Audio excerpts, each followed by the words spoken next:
এতিয়া মই গ'লে গোটেই হলটো বন্ধ হৈ যাব।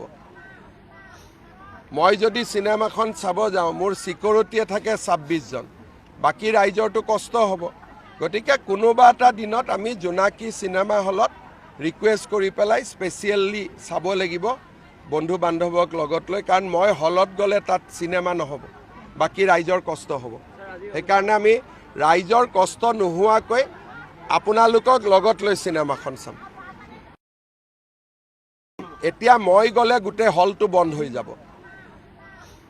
মই যদি চিনেমাখন চাব যাওঁ মোৰ সিকিউৰিটিয়ে থাকে 26 জন, বাকী ৰাইজৰটো কষ্ট হ'ব।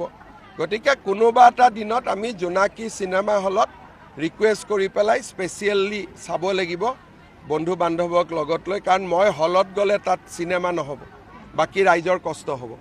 সেইকাৰণে আমি ৰাইজৰ কষ্ট নোহোৱাকৈ আপোনালোকক লগত লৈ চিনেমাখন চাম। এতিয়া মই গ'লে গোটেই হলটো বন্ধ হৈ যাব। মই যদি চিনেমাখন চাব যাওঁ মোৰ সিকিউৰিটিয়ে থাকে 26 জন, বাকী ৰাইজৰটো কষ্ট হ'ব।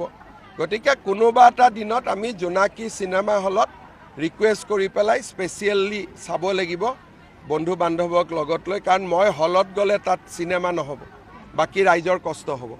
সেইকাৰণে আমি ৰাইজৰ কষ্ট নোহোৱাকৈ আপোনালোকক লগত লৈ চিনেমাখন চাম।